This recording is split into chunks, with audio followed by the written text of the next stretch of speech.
transformando humor en la esperanza. Mi invitado de hoy es un comediante, escritor, pintor que continúa su revolución cultural unipersonal. Es conocido por el uso de palabras locales con sabores del idioma armenio. Su humor atrevido rompe tabús. Hoy, Gava de café con Vahé Berberian.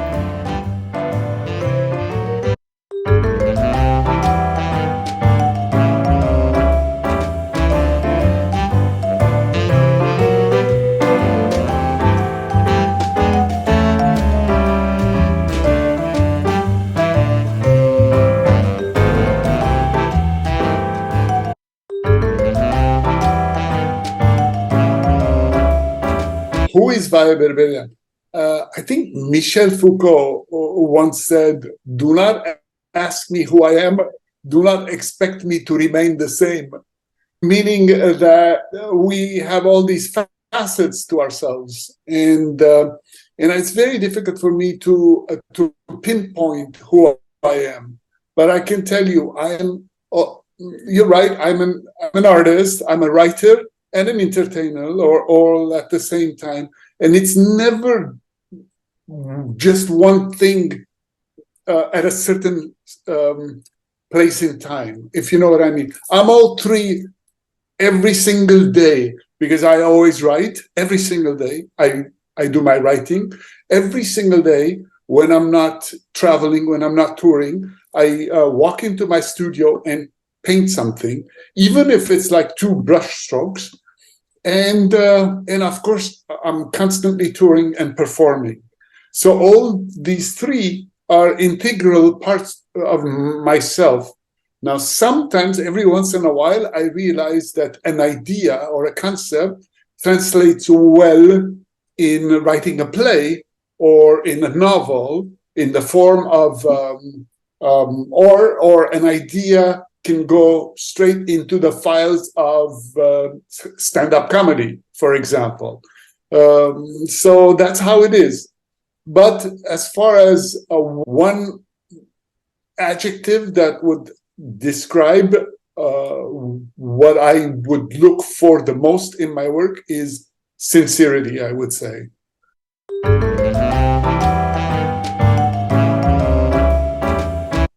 All three again. It's very strange because I grew up in a household that was full of books. The entire house was full of books. It was a small one-bedroom apartment, and we were five. There were five of us, and my dad was a bibliophile. He loved the books. And he was in charge of a library, the community library. And the house, we had books everywhere, on the beds, under the beds, in the kitchen, everywhere. And I loved just going through the books. I loved the smell of the books. I remember my father, every Saturday, he used to go and get a bunch of books. And these books, there would be a stack of books, like maybe 5 or 6 of them, or sometimes 10 of them, all wrapped in a ball. And he would bring it and put it on the table. And my biggest pleasure was to unwrap that bowl and smell the books. And these were books from Soviet Armenia. And if you remember, Soviet Armenian books had a distinct smell, and I loved that smell. And I would play hooky, and I would skip classes in order to stay home and to read books. I would say, I'm sick, I'm not feeling well, but instead of going and playing, I would sit at home and read books. So writing came with it, the love of books. But also my father was a draftsman, and my mother was very talented. She used to paint. So that came from that side also. And when I discovered theater at a very early age, I discovered theater when I was 13 or 14. I fell in love with the theater, and I realized that everything I love is right there. The visuals, the backdrop, the music, because I loved music. I wanted to be a musician also at the same time. The writing was there, the text was there, the choreography was there. So I fell in love with the theater, and that's when I felt like it completes everything. But from a very, very early on, it's funny because a few days ago, I found this picture. I will show you 1 second.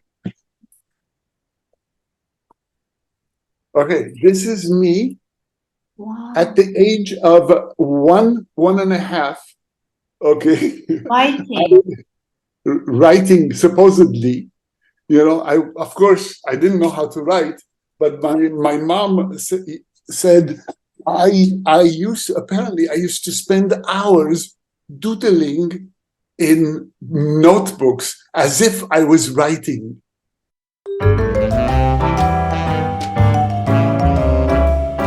I read nonstop. I read incessantly. I read about a book a week. And I try to read as much fiction as possible because I truly believe that nothing expands your imagination more than fiction. For me, fiction is, because honestly, nonfiction is, I think Nassim Nicholas Taleb, one of my favorite intellectuals, he says, I never read anything that isn't 10 years or older.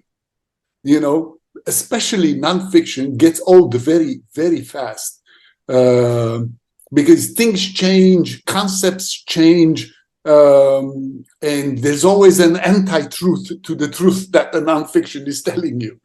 But as far as fiction goes, there's just a vast field of imagination. And for me, that's beautiful. I read, and as far as what kind of books I read, I try to find new writers, but at the same time, there are so many writers that fulfill my need. For example, I would say the classics, Sartre, Camus, Dostoevsky, Tolstoy, Milan Kundera, one of my favorite writers, American writers, Cormac McCarthy, I really, really like. Favorite Armenian writers, I don't have any that are recent. My favorite ones are the ones who, I grew up with. Like Rafi, for example. I remember when I was growing up, I was in love with Rafi, anything and everything that he wrote. I remember when I was growing up, again, Vakhtang Kananian was my favorite. I used to love reading his works. I loved Hamaster. I loved Aram Haigaz. I loved so many of them.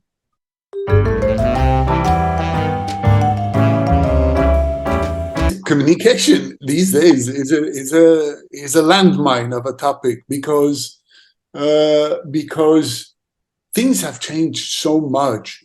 There are so many different means of communication. Yesterday, I was talking to a very close friend of mine, and we were talking about this.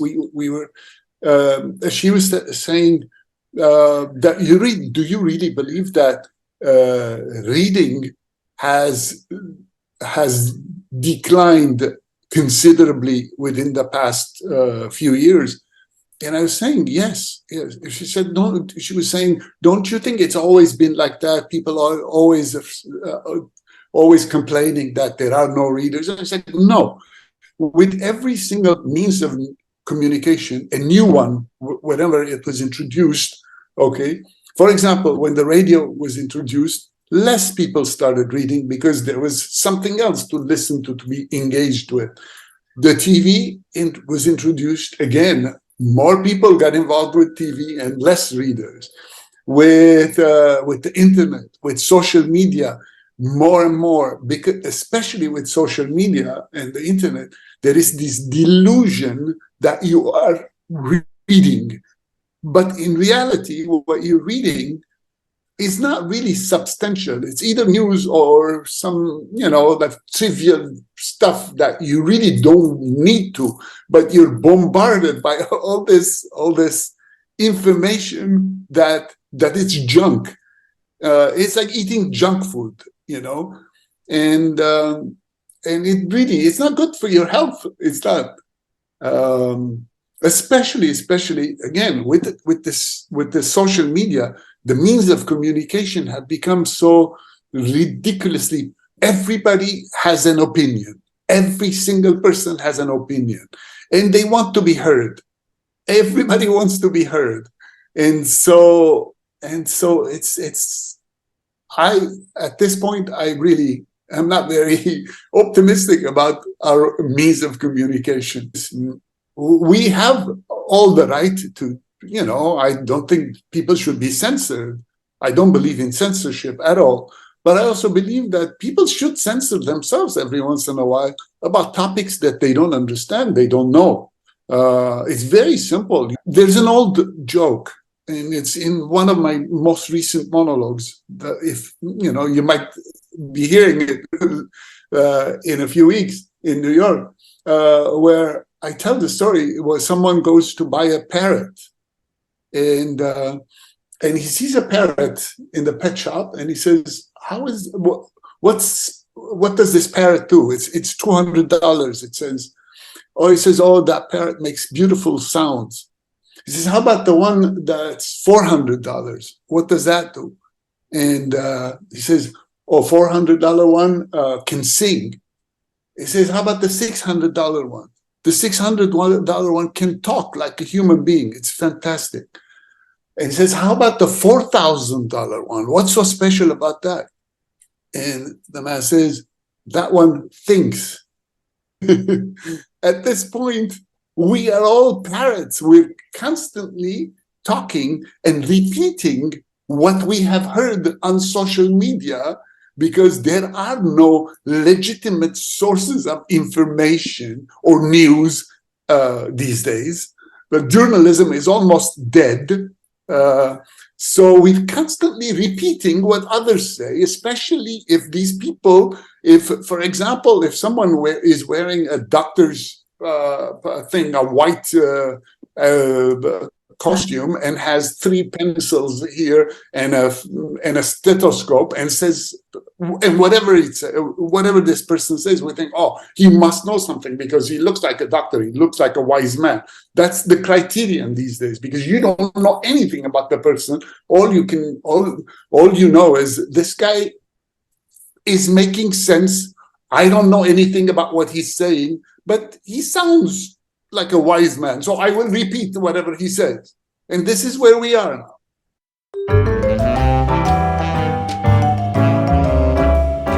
I write in both languages, and it's funny because sometimes all my scripts are in English.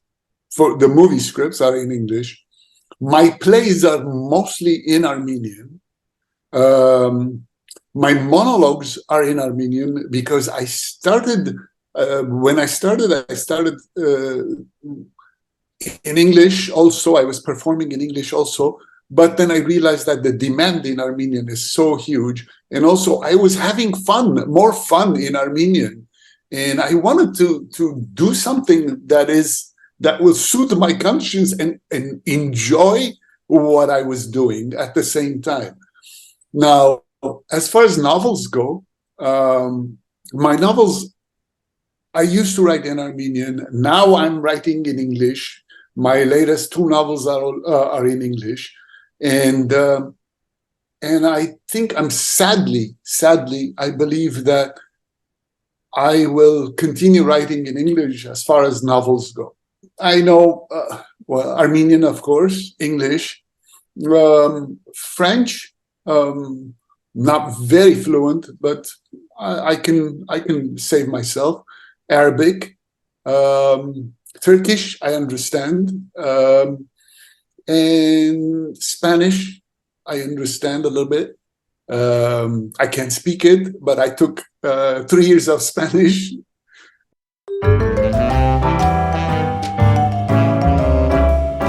I would say the most important thing is that language is the most fascinating thing about the language is that you can communicate abstract ideas. That is the most important thing because you can communicate without language. You can communicate certain things, objects. You can say, you can point. You can communicate by some gesture, physical gesture. But there are abstractions that are impossible to explain without language. So that's number one. I think related to this is the fact that without language, there is no memory. The language is the most important thing that keeps our memory alive. And this is the difference between us and the animals. And the third one, which for me is very fascinating, is humor. Humor needs language. Of course, you can do humor without language, like Charlie Chaplin did for years on end. But there is a specific type of humor that is not physical, and you can't explain it any other way except with language. This is why I think Freud said the biggest obstacle in culture shock is language. Is humor. I'm sorry, humor. Because if you understand a certain group's humor, that means that you belong in this group.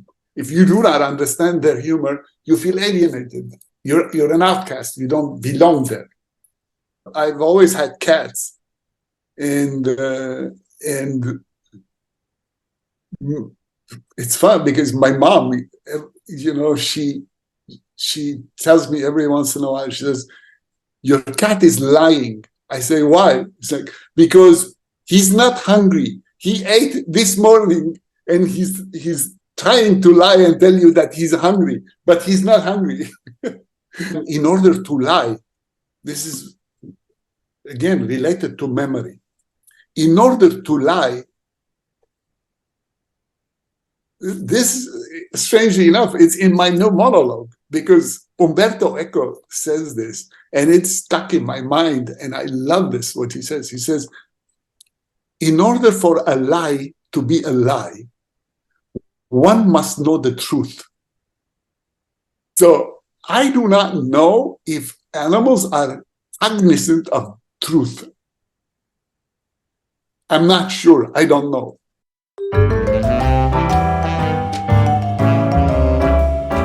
One language is Greek. I would love to learn Greek. And funny enough, we have a Greek friend. She stays with us every year for a month or so. And during this time, we had decided that I will teach her Armenian and she will teach me Greek. So when we started, it was going well. And a few months later, she said, "I'm not doing this anymore because you're learning faster than I am, and this is not fair."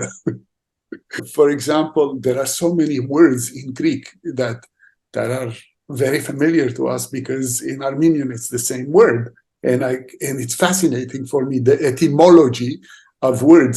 I am fascinated by etymology, and every once in a while it's like, yes, this comes from this, and that's great. German I would have loved, but it's very difficult for me. I tried, and I can't.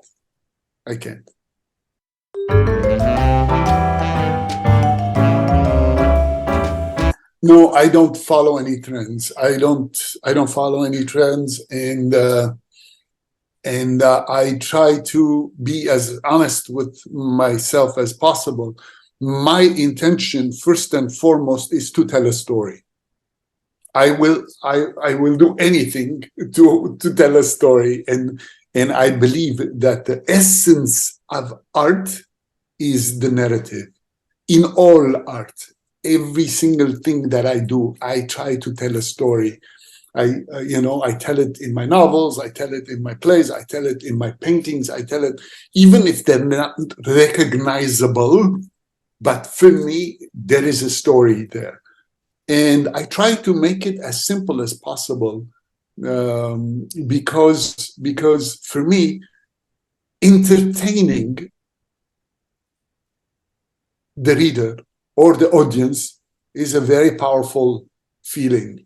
To be able to do that is wonderful. And sometimes this is why I believe that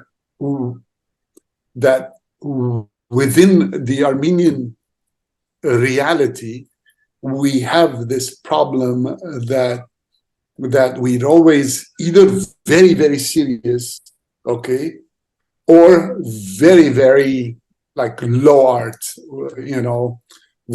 like ridiculous, to the point where it was like, oh, slapstick, funny, supposed to be. But there's nothing in between that is smart and entertaining at the same time.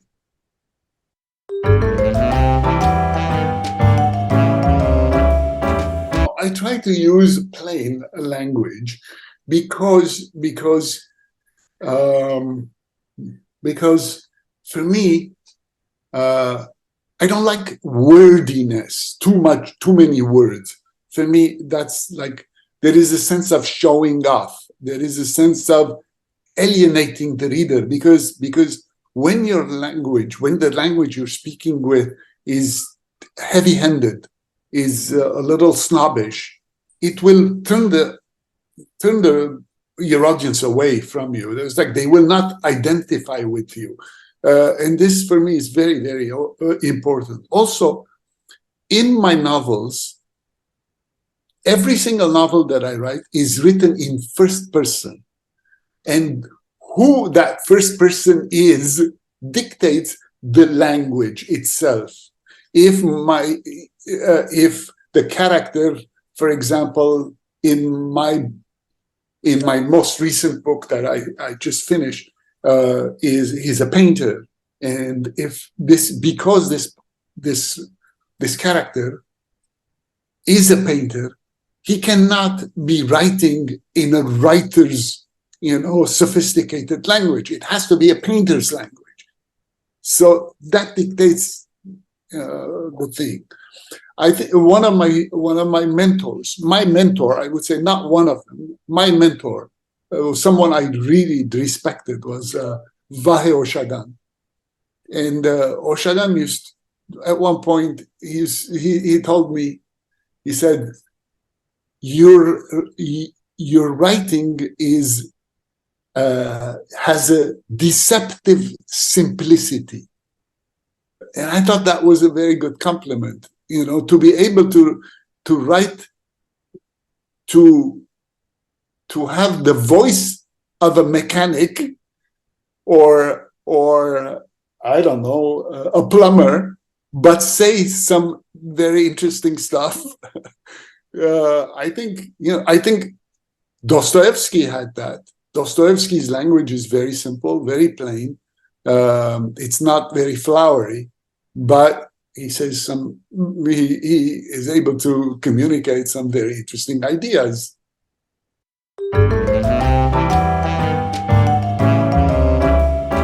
It is very difficult, and this is why, and sadly, I have to say that my novels are in English now, because there are certain things, because the language itself, especially in the diaspora, is in decline.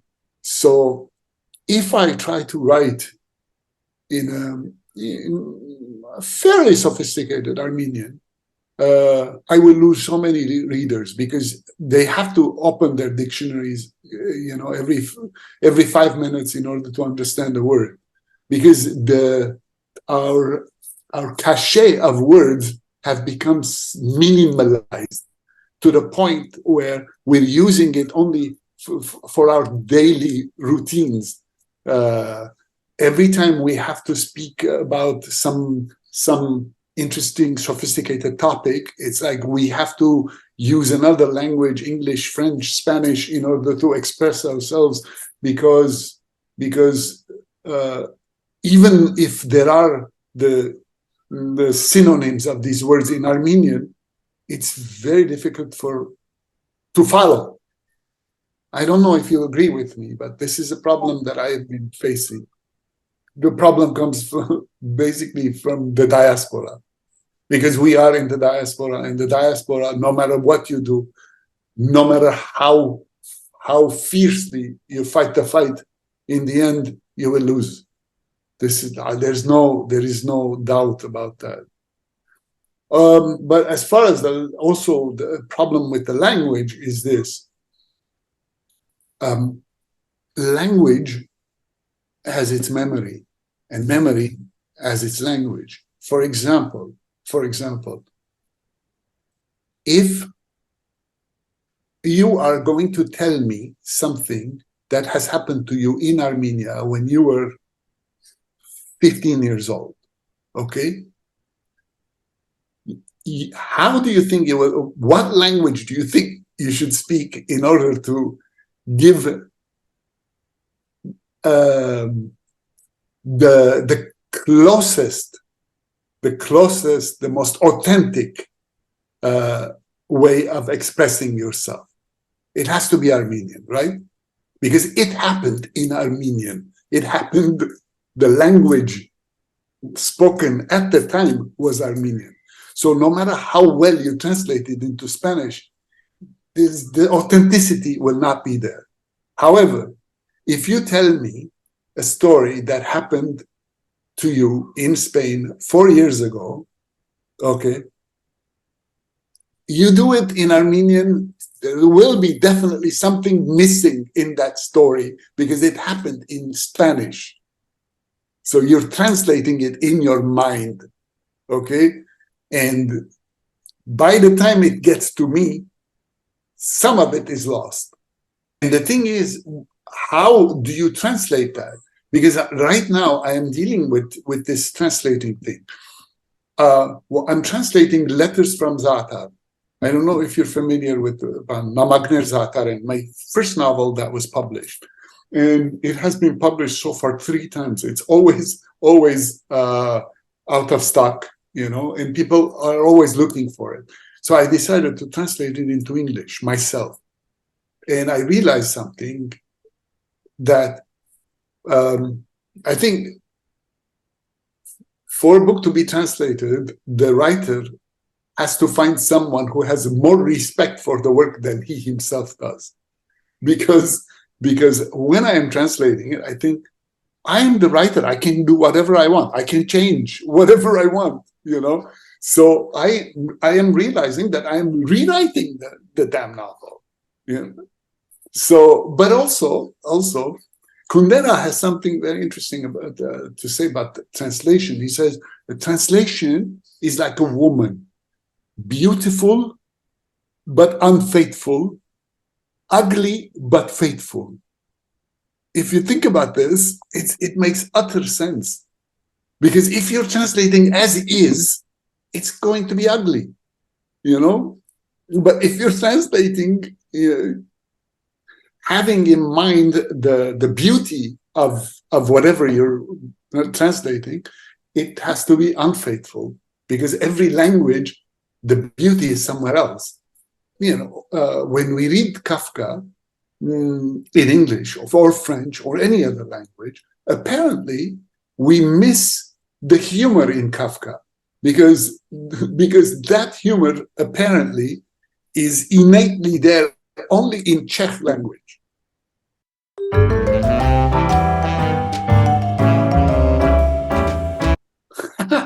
Well, that's a tough question because, yeah, it all depends on that moment in time.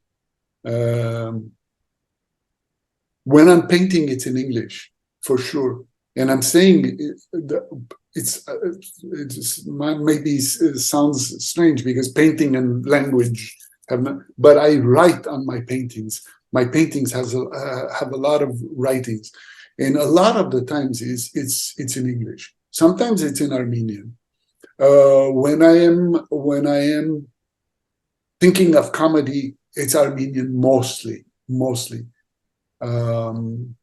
When I am, again, it all depends. It all depends on how well you wanna translate the moment. How well, not translate, preserve the moment.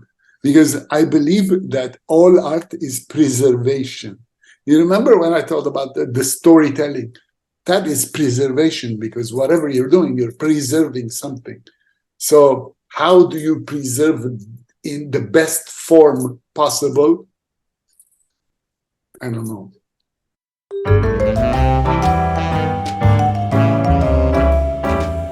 This is a tough question because Armenian condition has so many facets, so many different facets.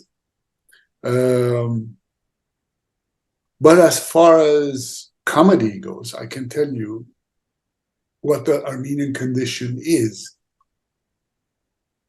And I can tell you this because I'm working on an article right now in regards to this. It feels that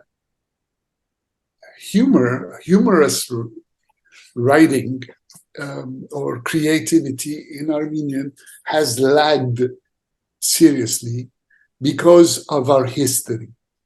Historically, we've been persecuted.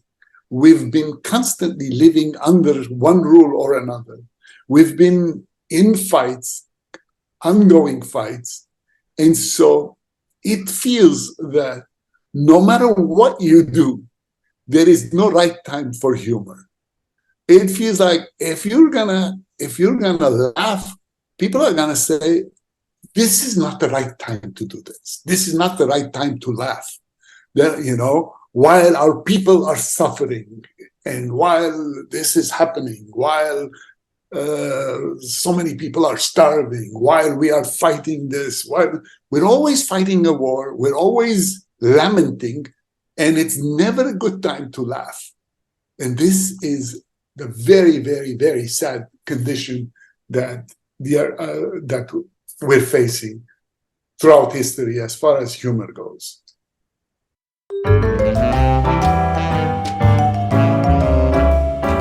This is a multifaceted question because in comedy, in humor, there is this understanding that there is a difference between satire and comedy. Satire is when satire by default is hopeful, it's optimistic, because it makes fun of things in the hope that while it makes fun of it, people will understand a certain reality and they will change course, okay? While comedy, in general, is very pessimistic because it talks about the human condition, makes fun of the human condition, and it puts you under this thing that this is how it is, this is what we are as humans, this is how ridiculous we are, and no matter what you do, nothing is going to change. So you might as well laugh at it, okay? So, but to be able to laugh at one's follies, okay, I think by itself makes you humble, makes you understand certain realities and adjust your expectations accordingly. Okay? So I don't know if I made myself clear.